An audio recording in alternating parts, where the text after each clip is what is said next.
예수님에 대해서 여러 말들이 있었습니다.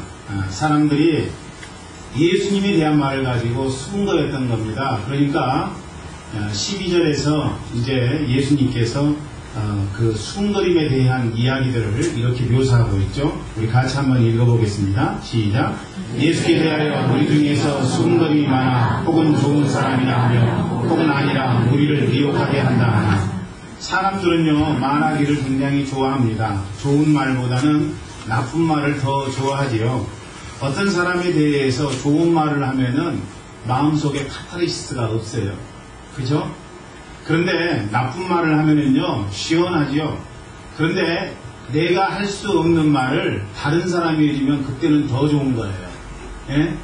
내가 그 사람 좀 씻고 싶었는데 나는 씻지 못할 형편이라. 그런데 다른 사람이 대신 씹어주면은요, 어찌 그렇게 카타르시스가 생기는지. 여러분, 그렇지 않습니까? 그래서 좋지 않은 사이여도 남 수군거리는 것에 대해서는 순식간에 동지가 될 수 있다는 것입니다. 어제까지는 서로 관계가 좋지 않았는데, 서로 물고 뜯었는데, 그런데 공동의 적이 생기게 되면은 그 공동의 적을 향해서 아삼육이 된다는 사실입니다. 여러분은 저에 대해서 어떤 이야기를 하십니까? 또 어떤 이야기를 들으셨습니까? 혹 여러분들은 우리 안수희 집사님들에 대해서 이상한 이야기를 듣지는 않으셨습니까? 아니, 재직들에 대해서는 어떠십니까? 우리 교회 모든 성도들에 대해서 여러분 혹시 부정적인 이야기를 듣지는 않으셨습니까? 1983년 영국 이스트본에서 13살 소년이 자살한 사건이 발생하게 됩니다. 이름은 토머스 크레이븐. 모험생이었고 자살할 이유가 전혀 없었던 그런 소년이었습니다. 집안도 행복했고 그리고 엄마 아버지도 이 소년에게 사랑을 베풀어주는 그런 은혜의 가정이었습니다. 그렇기 때문에 소년이 왜 자살을 했는지 아는 사람이 아무도 없습니다. 다만 그의 일기에 이런 글이 적혀 있었을 뿐입니다. 우리 가정은 악마의 저주를 받아 가족들이 일찍 죽는다는 소문을 들었다. 죽음이 두렵다.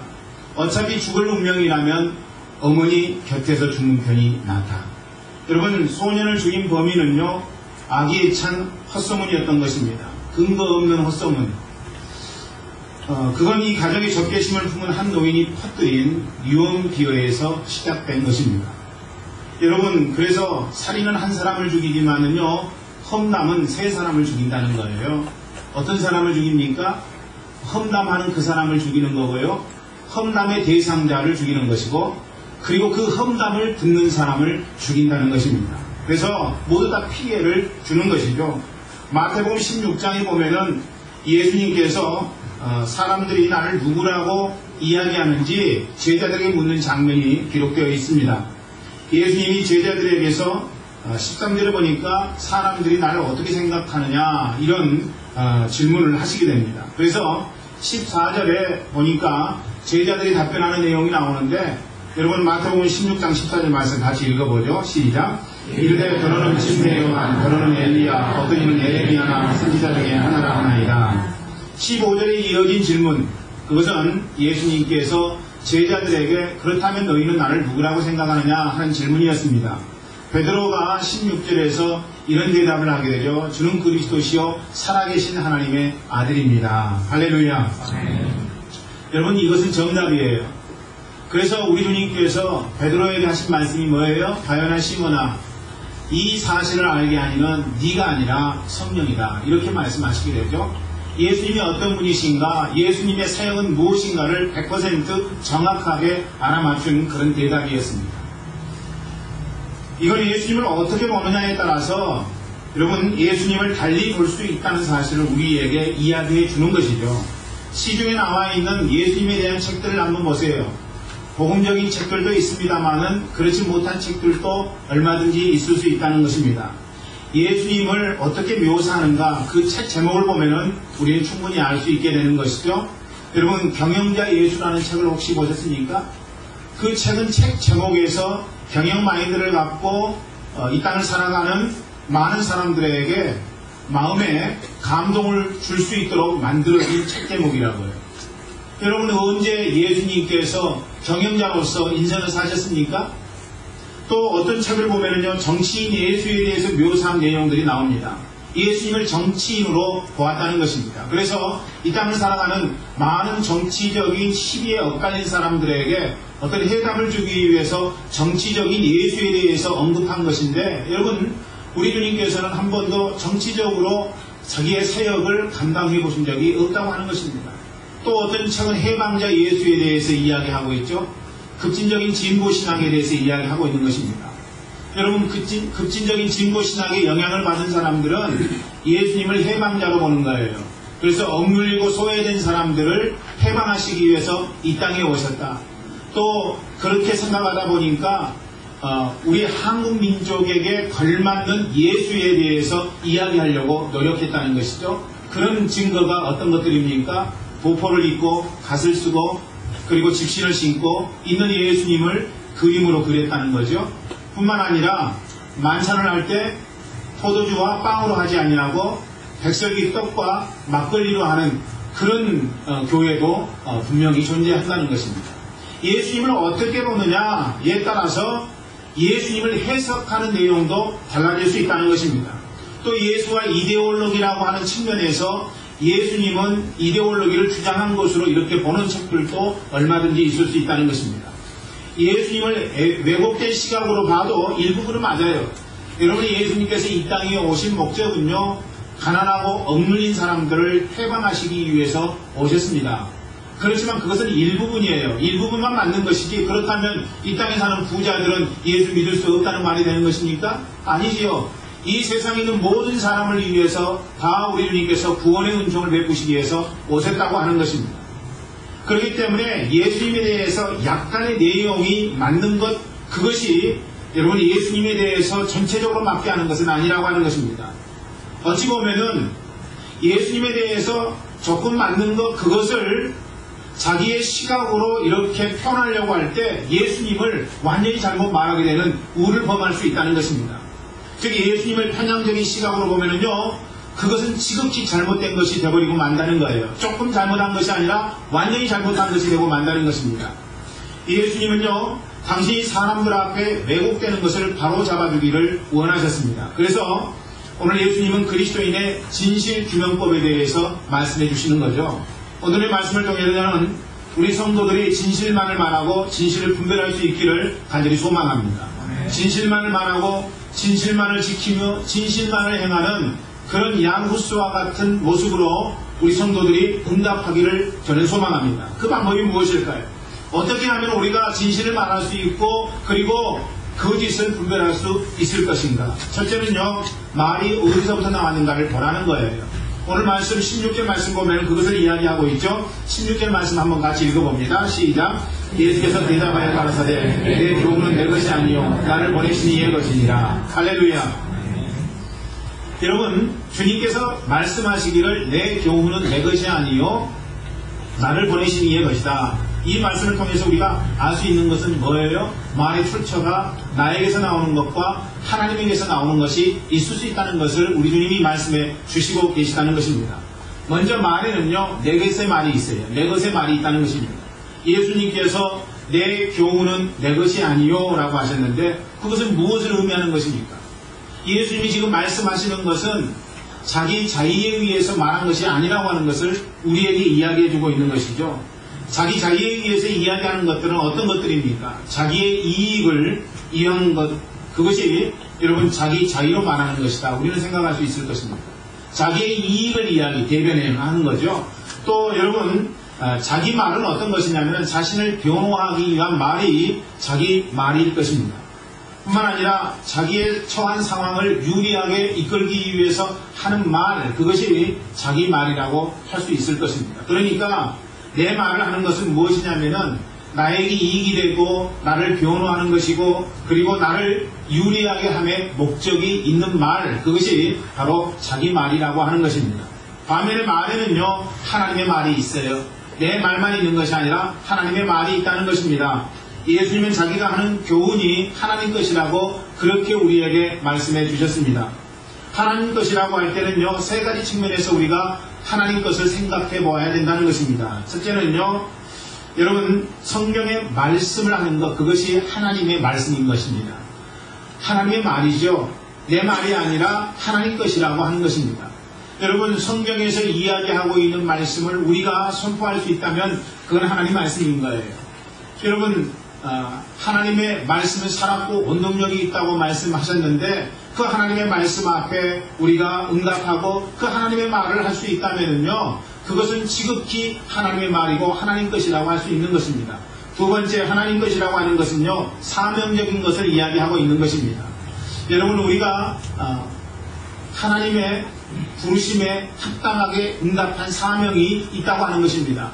어떤 사람은 인생을 살 때 자기 뜻대로 자기 마음대로 인생을 살아가는 사람이 있습니다만은 우리가 예수 그리스도를 구세자 주님으로 영접한 이후에는 우리가 가야 될 길은 지극히 여러분, 하나님께서 우리에게 부르신 부름의 상에 합당한 사명의 길을 가야 된다는 것입니다. 여러분, 그렇다면 사명이라고 하는 것이 무엇입니까? 사명을 복잡하게 생각하면 안 돼요. 사명이라고 하는 것이 목사님들이나 받는 거고 또 사역자들이나 받는 것이고 또 특별한 어떤 직분을 맡은 사람들이나 받는 것이라고 생각하면 안 된다는 것입니다. 예수를 믿는 영혼이라면 그 누구든지 사명을 받은 자의 인생을 살아가야 된다는 거예요. 그렇다고 볼 때 사명이라고 하는 것은 다른 것 아니죠. 사명이라고 하는 것은요, 내게 강점이 있는 것, 이게 사명이라고 하는 것입니다. 사랑하는 형제자매 여러분, 여러분의 인생 가운데 하나님이 여러분에게 강점으로 주신 것들이 어떤 것들이에요? 그것이 바로 사명이라고 하는 것입니다. 어떤 사람은 하나님이 돈을 잘 벌 수 있는 강점을 주셨어요. 사업에 이 마인드가 있는 사람이 있습니다. 아무도 그것을 사업거리로 생각하지 않는데 사업거리로 생각하고 실제로 그 일을 통해서 돈을 벌 수 있는 사람들이 있다는 것입니다. 그것은 그 사람에게 사업하는 것이 강점으로 작용한 것입니다. 어떤 사람은 누구나 스스럼 없이 만날 수 있는 사람이 있다는 거예요. 여러분, 그 사람에게는 강점이 뭐냐면은 어떤 사람도 이렇게 거부하지 아니하고 스스럼 없이 만나서 이야기할 수 있는 것, 이게 강점이라고 하는 것입니다. 하나님이 우리 각자에게 강점으로 주신 것들이 있다고요. 여러분, 소명은 뭐냐면 하나님께서 우리에게 강점으로 주신 것들 앞에 우리가 응답하는 삶, 전능하신 하나님 앞에 아름답게 응답하는 삶, 이게 바로 소명이라고 하는 것입니다. 소명이라고 하는 것은 또 뭡니까? 여러분, 소명이라고 하는 것은 우리의 연약한 부분이라고 하는 거예요. 어떤 사람은 연약한 부분이 있어서 그것을 통해서 하나님 앞에 아름답게 응답하더라고요. 어떤 사람이 장애를 입었어요. 장애를 입었는데 장애를 입기 전에는 그 장애인에 대해서 전혀 생각하지 않았다가 자기의 몸이 장애를 입게 되니까 자기의 연약한 부분을 다른 사람에게 도움을 줄 수 있는 그런 역할을 하는 사람들이 있더라는 것입니다. 여러분, 그렇기 때문에 어떤 사람은 연약한 것, 다른 사람보다 참 장애라고 할 수 있을 만한 것들, 이런 것들을 가지고 여러분 돕는 역할을 하는 사람이 있다면 그 사람에게는 연약한 부분, 강점이지 못한 부분들이 오히려 그 사람의 소명이라고 할 수 있다는 것입니다. 여러분, 또 소명이라고 하는 것은 어떤 것입니까? 내 마음속에 부담되는 것, 이것이 소명이라고 할 수 있습니다. 어떤 사람은 그냥 지나치는데 절대로 그냥 지나칠 수 없는 부담스러운 것들이 있을 수 있다는 것입니다. 여러분, 여러분들은 교회에 오셔서 예배 드리면서 바닥에 휴지 떨어져 있는 거 전혀 부담스럽지 않지요? 그러나 여러분들 중에는 부담스러운 사람이 있어요. 저는 특별히 부담스럽습니다. 여러분, 그러니까 바닥에 떨어져 있는 휴지를 줍는 거예요. 여러분, 의자에 지저분하게 뭔가 이렇게 널려져 있다면 부담스러운 거예요. 그런 부담스러운 사람들이 그것을 청소하는 거예요. 여러분, 이게 사명이라고 하는 것입니다. 교회에 물이 떨어졌어요. 그러니까 교회에 물이 떨어져 있는 것을 견디지 못한 사람이 있다면 그 사람은 그 물 떠다 놓는 것이 부담스러운 일이고 그것이 사명이 될 수 있다는 것입니다. 여러분, 사명이라고 하는 것은요, 복잡하고 거창한 게 아니라고 하는 거예요. 내 마음속에 부담되는 것이 있다면 그것이 주님 앞에 사명으로 응답될 수 있는 것이라고 하는 것입니다. 그러니까 여러분, 내 것이 아니라 하나님 것은 뭐냐면요, 사명으로 반응하는 것, 이것이 바로 하나님 것이라고 하는 것입니다. 마지막으로 하나님 것은 뭐냐면요, 하나님의 마음을 갖고 하는 교훈입니다. 어떤 사람을 권면하고 어떤 사람을 교훈하는데 그냥 하지 아니하고 하나님의 마음으로 생각하고 또 생각하고, 그래서 할 수 있는 말이라면 그것은 분명하게 하나님 것이라고 하는 것입니다. 여러분, 어떤 말이 하나님으로부터 온 것이라면 그 말은 진실한 것입니다. 반면에 내 말은요, 아무리 사실이라고 할지라도 그것이 꼭 진실되다고 볼 수는 없다는 것입니다. 저는 우리 교회 성도들이 내 말 하지 아니하고 하나님 말 하기를 주의 이름으로 간절히 소망합니다. 성경을 말하고 사명을 따르고 그리고 하나님의 사명을 갖고 여러분이 말하는 것입니다. 그리할 때 우리의 삶 가운데에는 하나님이 주시는 권세와 능력이 있다는 거예요. 아멘. 여러분, 내 말을 할 때에는 내 나름대로 방법을 구하고 방법을 찾고 이렇게 하기 때문에 하나님의 능력이 주어질 수가 없다는 거예요. 내가 갖고 있는 능력 그것으로 다 한다는 것입니다. 그런데 내가 그렇게 하지 아니하고 하나님 것을 말하게 되면은 그때 하나님의 역사, 하나님의 능력, 하나님의 권세가 나를 통해서 많은 사람들에게 선포될 수 있다는 거예요. 저는 우리 교회 모든 성도들의 삶이 그런 삶이 되기를, 주님의 능력, 주님의 권세가 임하는 삶이 되기를 주의 이름으로 간절히 축원합니다. 두 번째로 여러분, 진실 규명을 위해서는요, 하나님 영광을 구하는지를 확인해 보라는 것입니다. 첫 번째로는 뭐예요? 하나님 말인지 보라는 거예요. 두 번째로는 그것을 통해서 하나님 앞에 영광을 돌리는 것인지를 확인하라는 것입니다. 18절 말씀이 그것을 이야기하고 있죠. 같이 읽어볼까요? 시작. 스스로 말하는 자는 자기 영광만 구하되 보내신 이의 영광을 구하는 자는 참되니 그 속에 부의가 없느니라. 내가 한 말과 행동에 대해서 과연 하나님께서 영광 받으시겠는가를 생각해 보라는 것입니다. 그 사람이 했던 말과 행동이 과연 하나님 앞에 영광을 돌릴 수 있는 것인지를 여러분 생각해 보라는 거예요. 아니, 여러분과 제가, 우리가 한 말과 행동을 통해서 전능하신 하나님 그분이 영광을 받으실 수 있겠는가를 확인해 보라고 하는 것입니다. 그게 아니라면 우리가 더 이상 하지 않아야 된다는 거예요. 그건 옳지 않다는 것입니다. 하나님이 기뻐하시지 않는다는 거예요. 그러니까 여러분 멈춰야 된다는 것입니다. 그것은 결국 자기 영광만 구하는 것이다. 성경이 이야기하고 있는 것이죠. 자기 영광만 구하는 것을 하나님은 오늘 말씀을 통해서 불법이라고 이야기하고 있습니다. 하나님 앞에 영광 돌리지 않냐고 내 영광을 구하는 것은 불법이라는 거예요. 그래서 그 일을 하면 안 된다는 것입니다. 세 번째로 진실을 규명하기 위해서는요, 외모로 판단하지 말라는 거예요. 외모로 판단해서는 안 된다는 것입니다. 여러분, 우리가 진실을 규명하기 위해서는요, 하나님 말을 하라는 거고, 두 번째로는 하나님 앞에 영광 돌리는 것이 돼야 된다는 것이고, 세 번째로는요, 외모로 판단해서는 안 된다는 것이죠. 24절 말씀 우리 같이 읽어보죠. 시작. 외모로 판단하지 말고 공의의 판단으로 판단하라 하시니라. 사울은요, 너무나도 아름다운 사람이었어요.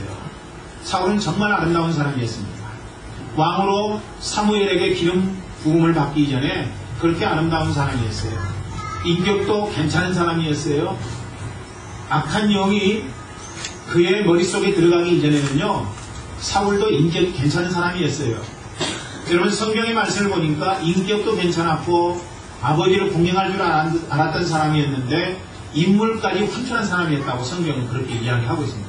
사무엘상 말씀을 봐보세요. 여러분, 그 내용이 나오지요. 그러니까 이것만 좋았던 것이 아니라 그것도 좋았고 이것도 좋았다고 성경은 사울에 대해서 이야기를 하고 있습니다.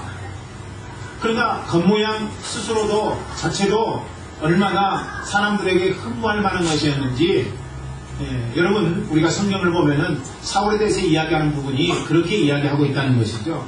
반면에 다윗은 그렇지 못했어요.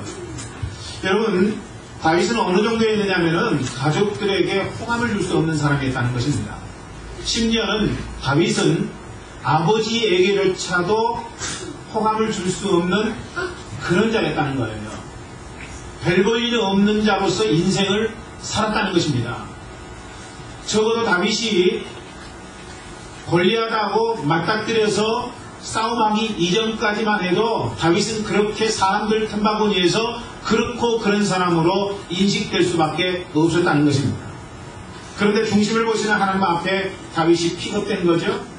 여러분, 고난은 있었지만은 하나님 쓰심에 합당하게 응답한 삶이 되지 않았습니까? 그게 바로 다윗의 삶이었다는 것입니다.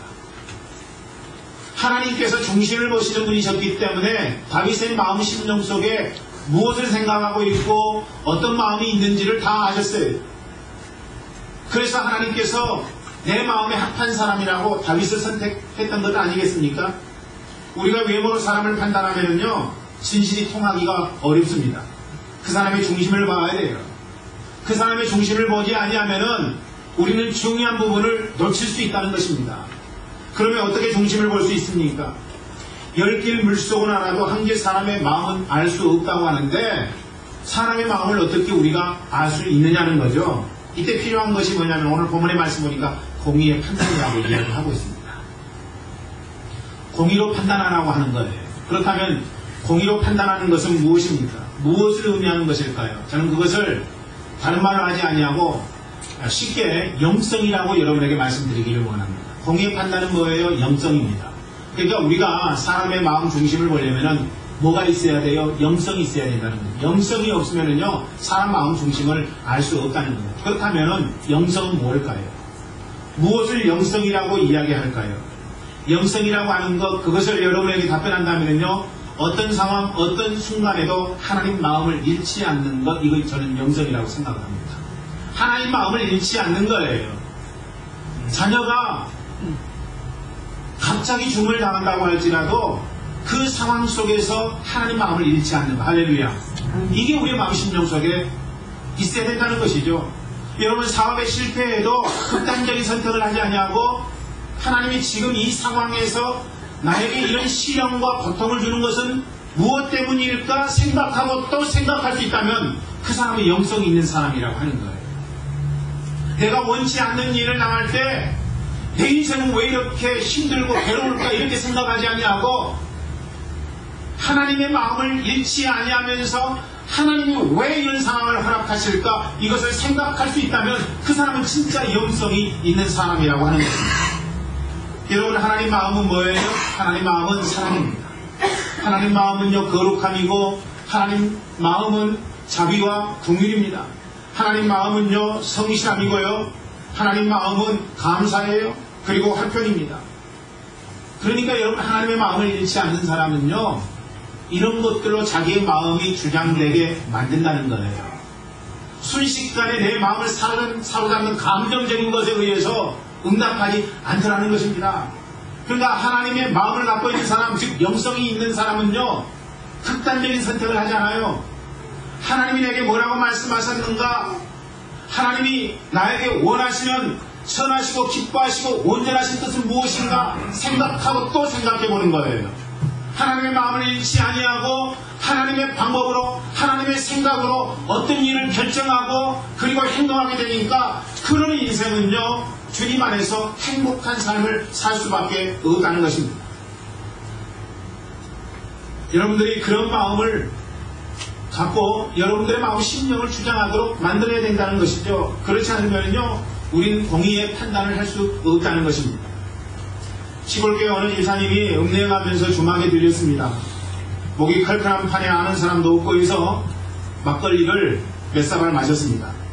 일어나 가려고 하는데 술 기운이 눈원들이의 실뱀처럼 감돕니다. 그렇지만 기분은 좋아서 콧노래를 흥얼거리면서 걸어갑니다. 그런데 앞에서 이웃교회 잘하는 집사님이 걸어옵니다. 큰일이라고 생각했어요. 저 집사님은 분명히 말 좋은 집사님인데 어떻게 하면 좋나 이런 걱정을 하면서 가는데 저쪽에서 먼저 낌새를 알아차리고 한 방 놓습니다. 집사 이게 어떻게 된 거야? 아 집사님 이해해 주세요. 어쩌다 보니까 한잔 했네요. 내야 이해하지만 하나님께서 다 알고 계시는데 당신 이래서 되겠어? 그 말을 듣고 김 집사님이 이렇게 이야기했습니다. 염려 마세요. 하나님은 사람들처럼 소문내고 다니시지는 않으시니까요. 여러분 약점 안 왔으니까 두고두고 그 사람 힘들게 하면은 안 돼요. 하나님 마음 우리가 잃어서는 안 된다는 것입니다. 하나님 마음은 어떤 거예요? 잘못한 자를 용납하고 용서하고 싸매주고 회복시켜주고 이게 하나님 마음 아니겠느냐는 것이죠. 어쩌다가 연약함 속에 빠져있는 사람 그런 사람을 이야기할 호기로 잡지 마시고 정말로 사랑으로 품어주시는 그런 은혜가 우리 교회 모든 분들의 인생 가운데 있기를 주의 이름으로 간절히 축원합니다. 결론적으로 여러분 사단은 교묘해요. 여러분 그래서 사단의 게임에 빠지게 되면요 우리는 사망의 음침한 골짜기에 갈 수밖에 없다는 것입니다. 사단이요 교묘하다는 것은 무엇을 의미하는 것이냐면은 완전 거짓말하는 것 아니에요. 사단이 여러분 약간의 거짓말 더하기 참말을 한다는 것입니다. 20절 말씀 보세요. 20절 말씀 읽어봅니다. 시작. 우리가 대답하되 당신은 귀신이 들렸도다. 누가 당신을 죽이려 하나이까? 예수님을 죽이려 하는 사람이 없다고 이야기합니다. 오히려 예수님이 귀신 들렸다고 이야기하는 거죠.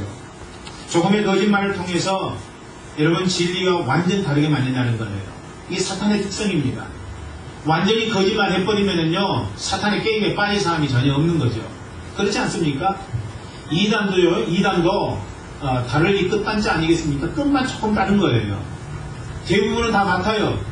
끝만 중심적인 것, 아주 중요한 부분만 조금 다르기 때문에 사람들이 이단에 빠진다는 거예요.